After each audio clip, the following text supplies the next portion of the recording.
Okay, I don't know how to explain this, and I wish I had the mind about me to have taken a picture. My mom and I were driving down an old dirt road, one we had taken as a detour home. Mind you, where we live, there have been many occurrences of paranormal or ET activity, unexplained sounds, animals that shouldn't live in our region, Bigfoot sightings, and more. We are driving. All of a sudden, I get this weird buzzing feeling in my head and get tingles all over, but not the good kind. Then as I kept driving, I see all these balls in the road. They looked like mud, but they were perfectly blended. They were in opposing triangles, all perfectly laid out. I carefully drove across them and didn't hit any. Then this dog shows up and starts circling the car. I know it sounds weird, but I have a pretty strong intuition when animals are trying to tell me something, and she desperately wanted us to leave, like trying to warn us or protect us. She kept circling the car and going from door to door. I tried to talk to her and open my door, but she backed up and acted terrified and stood at the back of the car. I started to leave, and I told her she had to go home and to stay safe. She finally went, but when I say she appeared, I mean it. The next day, perfectly round potholes where the balls had been. Seriously, WTF was that? Has it ever happened to anyone else?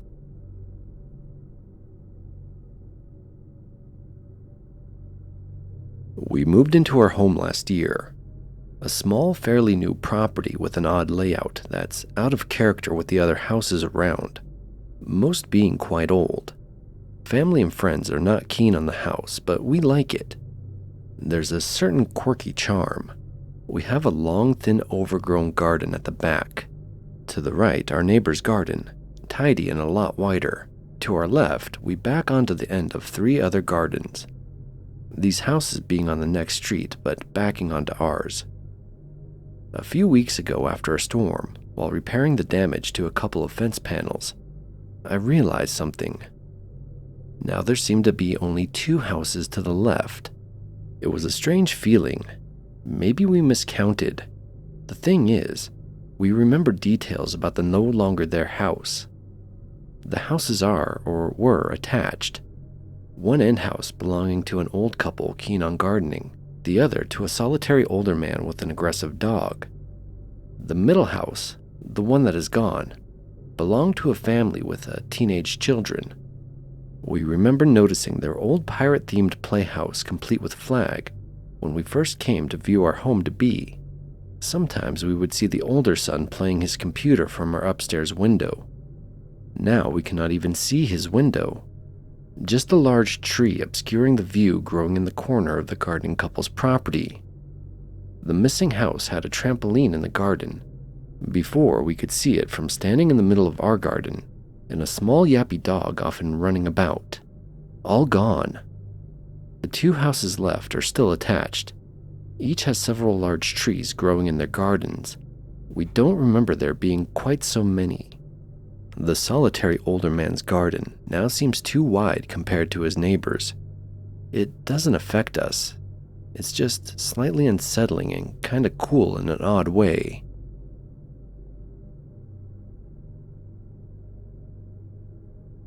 I'm not a superstitious person.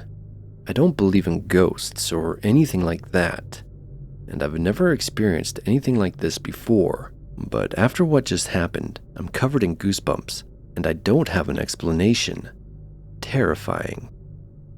My boyfriend texted me that he was going to bed from his office. I got up a couple minutes after he sent that and headed to the bedroom. When I opened the door, I saw him lying down in bed facing away from me towards the wall. I swear I saw him and his hair. I asked if he was okay, and I heard him mumble a response. Didn't completely hear it, but it was his voice. I looked away for a split second to put down my water bottle on my nightstand, and he was suddenly gone. I panicked. I thought maybe he was playing a prank on me and was hiding behind the bed. I told him it wasn't funny. I asked where he went. It's a narrow bedroom, so he couldn't have walked past me. I go to look behind the bed, absolutely losing my shit, and he isn't there. I keep asking where he went, hoping that he will come out and it's all a joke. He wasn't hiding anywhere behind or under the bed. I'm still freaked out because I was sure I also heard his voice and saw him. At this point, I go back into the hallway completely panicked, and a few seconds later, my boyfriend walks out of his office. He was really confused to see me so panicked and asked me what was wrong. I didn't even know how to start to explain. He was never in the bedroom. We are both freaked out. Any explanations are very welcome. I hate this.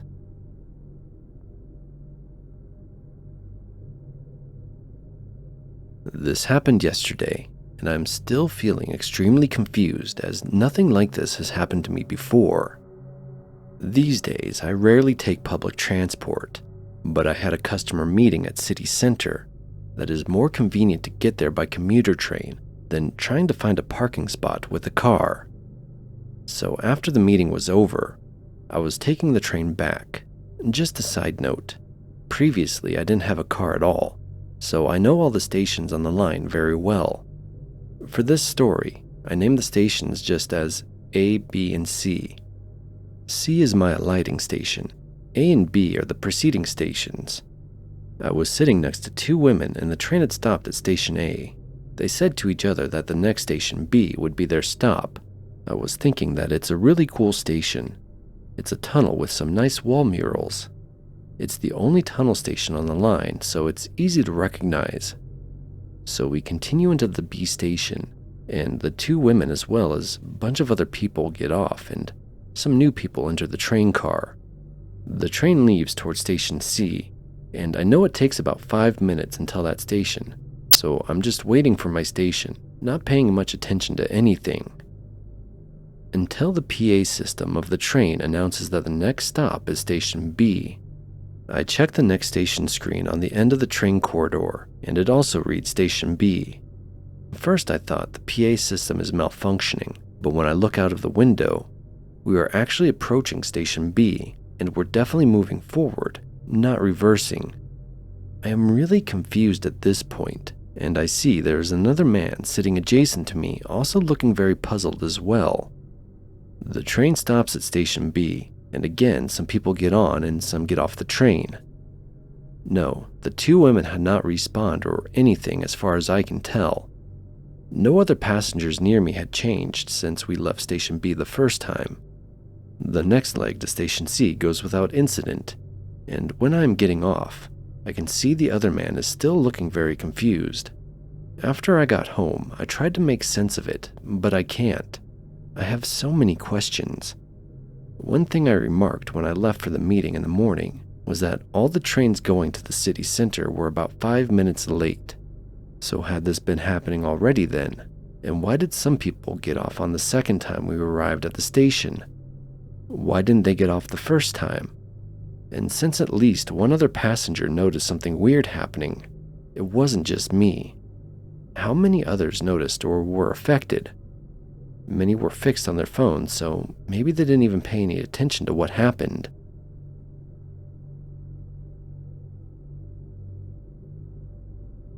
During peak COVID in 2020, my friend and I would go for walks daily. One day we were just chatting, and she was telling me about a new Netflix show she had just started, and gave me a brief summary about it. The following day we were walking, and in the exact same place, she started to tell me about a new show she was watching. Oh yeah, the one about... I then described the plot she had told me about the day before. She looked really confused for a moment before saying she had just started watching the show that very morning. I said, "No, you told me yesterday." And she said that was impossible because she just found it this morning. It definitely wasn't someone else because it was COVID and I hadn't talked to anyone else. We never figured it out, but that was definitely weird.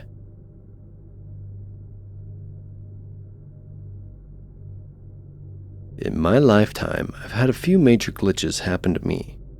I'm not sure if this is one of them, but I'll let you guys decide. this involves two very strange phone calls I had. One when I was 11, and another when I was 17. I was at home watching TV with my older sister. I remember that it was either Thursday or Friday, because I had that excited, the week is almost over feeling you get when you're a kid. Heck, I think a lot of us still get those as adults. Anyways, the phone rang in the living room and my sister got up from the couch and answered it. She told the caller, "Hold on a moment." She turned to me with a smirk on her face and said, "It's for you. It's a girl." Although my sister was 8 years older than I, she could be a little immature at times. She wanted to tease me because a girl called my house, but it was probably just one of my classmates asking about the homework. So I pick up the phone and the person on the other end says, "Hey," in a very sweet tone. She definitely said it as if I knew who she was and was expecting her call. I also noticed that she sounded older. She definitely wasn't another 11-year-old. So I asked, "Who is this?" She stammered for a moment and said, "Oh, I'm sorry. I think I have the wrong number." She hung up. All right, no biggie. She just happened to get a wrong number and she was calling someone who had the same name as I. It was just a coincidence. Fast forward 6 years, and I'm in high school and I have my first major girlfriend. She was 19. She wasn't in high school. She was hot and she drove a Mustang. I was on top of the world. One day, I came home from school and took the cordless phone from the charging stand. I saw her briefly earlier, and she told me that she was going to call me at 6:30 p.m. Whenever she said she would do something, she did, and she was always punctual. So when she didn't call at 6:30, I thought there might be something wrong. I gave her a call and got a busy signal. Oh, all right, she was on the phone. At about 6:35, the phone rings, and it's her. She says, "Hey," in that same sweet voice that would ignite my teenage hormones and set me on fire. I returned her greeting with one of my own, and we began to talk. At some point in the conversation, she says, "Oh, sorry I didn't call you at 6:30. I mean, I tried, but apparently I got the wrong number. Also, the phone was acting weird when I dialed the number in. I got a bunch of weird sounds before it rang." I teased her a little. "How can you get it wrong? My phone number only has 3 numbers in it, and it just repeats." It quite literally was the easiest number to remember. She laughed and said, "I know, right? I could have sworn I marked it correctly. Odd thing is, I thought it was your sister that picked up. It sounded just like her, and when I asked for you, there was someone with your name in that house." I just laughed. "Is that why you took so long to call me? You were talking with another guy with my name? Was his voice hot?" She laughed again. "Well, actually, it did sound a little like you. I thought it was you at first, except he was way too young. I realized it was a kid and then I hung up." As soon as she said this, it reminded me of that phone call I got all those years ago. I told her about it and she swore to me that was exactly what happened in the phone call, word for word. She even told me she heard my sister say, "It's a girl," which she found funny because she had spoken to my sister before and my sister would know her. I know she was telling the truth because she was the one that brought that part up. I didn't even mention it. Now, the simplest explanation is that 2 different phone calls took place in 2 different years. People aren't that different at their core, and so you had 2 conversations that mimicked the other. But when you consider how easy my phone number was, and my family had it for years, the part about my sister, the way she said, "Hey," when she called, the fact that the conversations matched, the busy signal when I called her, and the weird noises she heard before the phone call began. Could it have been a glitch? Not a wrong number, but a wrong year? I don't know.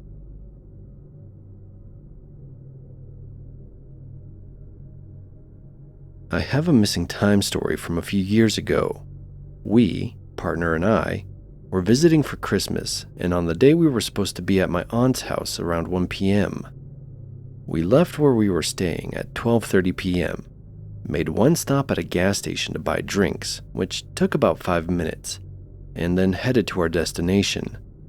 The drive is 15 minutes, maybe 20 if you get stuck behind some slow cars. When we were almost to the house, I got a call from my sister asking where we were and that they were all waiting for us to arrive to eat. I told her we were just coming down the hill, thinking that maybe we were a few minutes late and she was overreacting. I hung up, looked at the time on my phone, and it was a little after 3 p.m. There's absolutely no way it took that long to get there. The weather was beautiful, no clouds, no bad conditions, and no traffic since we took the back way. I don't remember coming across or seeing anything strange, and I have no idea what happened to those 2 hours.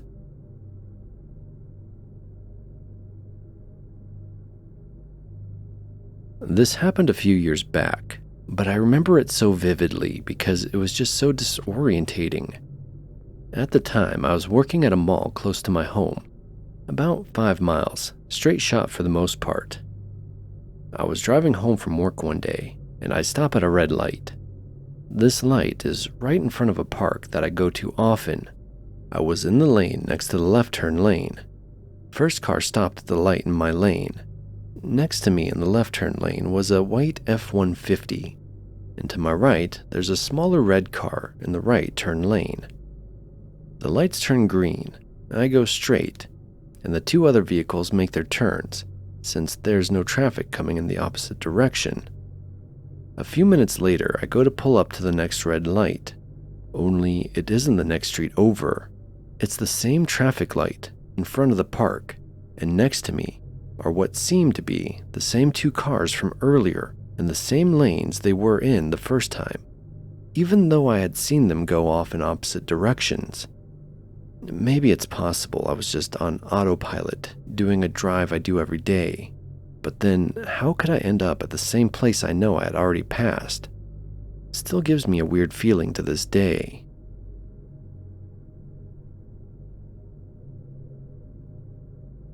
This happened when I was around 18 or 19, but I remember it vividly because of how jarring and confusing it was.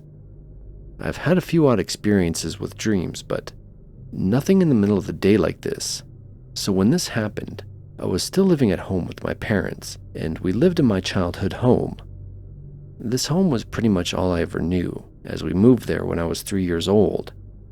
I had a habit of going on daily walks in the nearby park, something I did nearly every single day since I was 14 or 15 years of age, up until I moved out.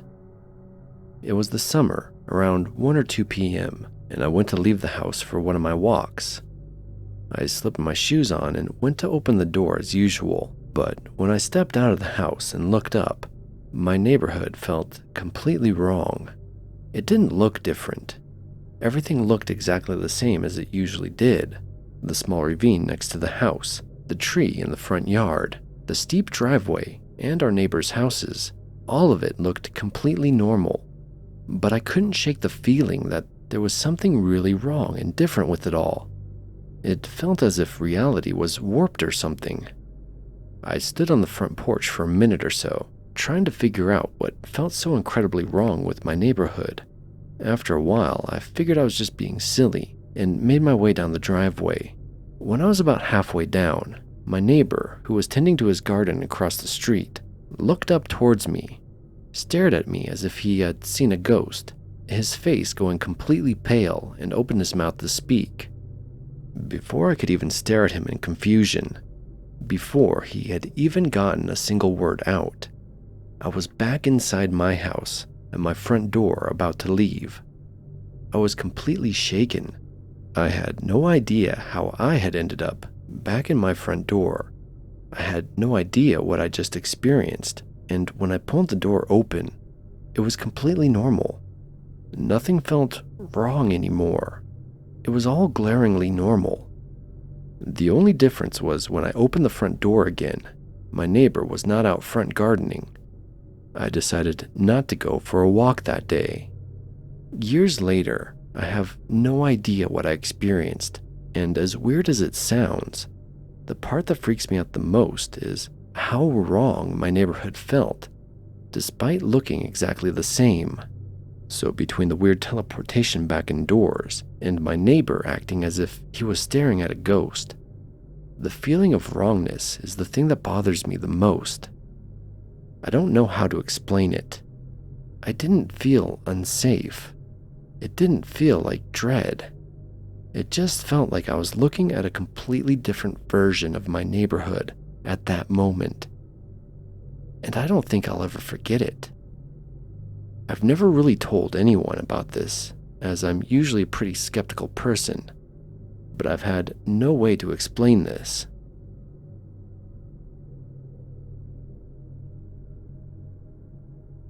This first happened to me in the mid-2010s and happened again this week.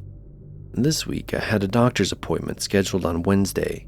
Well, on what I thought was Wednesday and was actually Thursday. I was getting ready when my mom asked what I was doing. I told her I had an appointment, and she said, "No, you had one yesterday." I told her, "No, it's today. I've had it scheduled for over 6 months."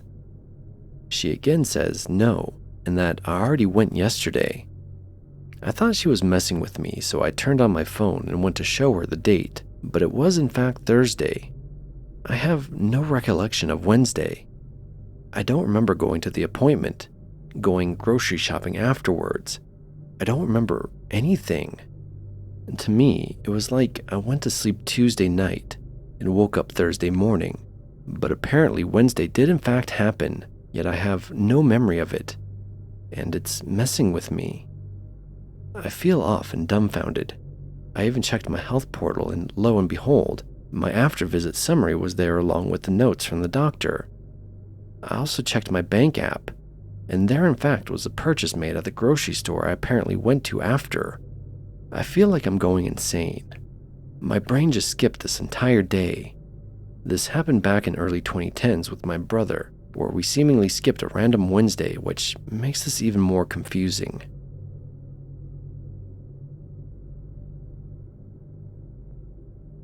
I hope this is the right sub for this.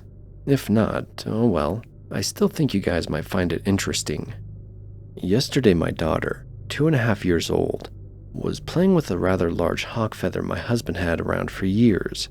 She had been playing with it for a bit while I was writing a paper on my computer. Not looking up, but just noticing her out of the corner of my eye. Do you guys know that tweet that was going around a while back? When something like, "When he tickles you with a bird leaf," and someone responds, "Bitch, you mean a feather?" So I thought this in my head to say, "What you got there, kiddo? A bird leaf?" But I stopped myself, because I wouldn't want to confuse her and get her in the habit of calling it a bird leaf. I hadn't even spoken yet, just had the thought, and my 2-year-old says, "No, Mommy, it's not a bird leaf, it's a feather." There's no way in the world she has ever heard the term bird leaf before. There's no explanation other than a telepathic moment between mother and daughter.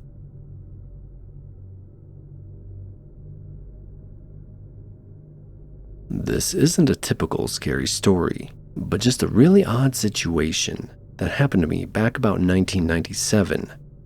In the late 90s and early 2000s, I worked doing trauma scene work. I was a supervisor of a crew that you never see or hear about, but what we did was go into homes, buildings, or structures after homicide, suicide, accidental death, and situations like that. Sometimes they were very gruesome, and sometimes it was as simple as removing a chair and cutting out the carpet. Oftentimes it involved a lot of cleaning and removal to sanitize the scene both visually and biologically. Our goal was to leave the scene as void as possible. Like, if you didn't know what had happened there, you would just assume that it was under renovation. This one time it was about midday, so not the usual middle of the night come clean up after a dead body call. I don't know why the police and fire departments always waited till night to call us out, but I would say 80% of the time, that's how it happened. The day was a bright, sunny, not so warm day in a suburb of Los Angeles. I won't give the exact details of the location for privacy, or that I even remember exactly which street it was on, but I do know it was an older yet very wealthy area of Los Angeles. The kind of neighborhood where you expect doctors, business executives, or people in the entertainment industry to live in. As we pulled up to this home, it was a huge spread of mid-century modern, with fancy landscaping and a long curved driveway. The place looked very well kept and probably a showcase of the neighborhood back in the 50s and 60s. The typical scenario was, I being the supervisor, would approach the door while my crews waited outside by the trucks. Since this was supposed to be a small job, we only had my vehicle and our service truck. I remember seeing an old fancy Mercedes and what looked like an old Porsche in the driveway. No other cars, but maybe there was some in the garage that I didn't see. As I walk up to the door, an older woman answered my knock. She was probably in her mid-50s, very well made up with lots of jewelry on, and she was wearing something that reminded me of Mrs. Roper from Three's Company. Not cheap looking, just not in the 90s style. I explained we were here for the cleanup work. I then noticed she had a drink in her hand, like a martini or something. Not unusual to find people drinking at a time like this. She leads me into the house. It's surprisingly dark and hazy with cigarette smoke inside. Now, what happens next was really odd. The entire place looked like it was a time capsule from the now what we would call the Mad Men era. The house wasn't what gave me the creeps, but as she's leading me to like a second den area, we pass through the front room, another living room, and a bar/pool table area. Like I said, this house was huge, but there are a ton of people in the house, and, well, to describe them, they all looked like characters from some early 1960s movie. A guy with a sport coat, glasses, and boat captain's hat. A guy in a tuxedo. A lady wearing a fur collar, long evening dress. Other people there that looked like some weird collage of mixed people from some dinner party set back in some Rosemary's Baby movie set. The amount of people all throughout the house didn't add up. There were only 2 small cars in the driveway, and one could only fit 2 people. Where did all these fancy people come from? There was a low mumble of different conversations from all around, with only an occasional glance at me as we are walking over to the scene. I remember one of those huge old cabinets with a record player, playing Johnny Matthys. I know that because the "it's not for me to say" playing on the record was like I was about to walk into the Twilight Zone. We finally get to the room where the suicide happened. There was a red velvet chair that the deceased was in, and it wasn't a gunshot, but I assumed it was a razor to the wrists. The lady is standing at the entry to the room, and I'm looking over the scene and tell her we will remove the carpet and remove and dispose of the chair, as it held most of the blood. She just nodded and still had her drink in her hand. I asked her if she could sign our work order and the release for disposal of the personal property, meaning the chair. As she signs, she says, "When you and your crew are finished, just see yourselves out." I told her it probably would take us more than an hour. She turned and walked away and back to the party. I make the journey back to the front door, through the Johnny Mathis record playing, through the cigarette smoke, and through the low-tone party conversations. I go out to my truck and guys and tell them this one is creepy. There's a freaking party going on inside and everyone is dressed up. I lead my crew back to the room, and they start bagging up the chair and cutting out the old blue carpet. The black stains were where the blood had dripped down through it, and we ended up just cutting out half the room of carpet, an even straight cut across the room, as to avoid having to move a lot of old big furniture. We never did find out who committed suicide, but I had assumed it was the old lady's husband. As we were finishing up, I stayed behind in the room to take final photos, as was our protocol to take before and after photos. I thought about looking for the lady of the house, just to let her know we were finished, even though I got the impression we were to do what we needed to do, then leave and not bother her again. I still just wanted to give her confirmation. So as I slowly walked again through the party areas, I noticed no one was making eye contact with me or even acknowledged my presence. You would think that if everyone at the party had known about the death, it would have been conversation or at least interest.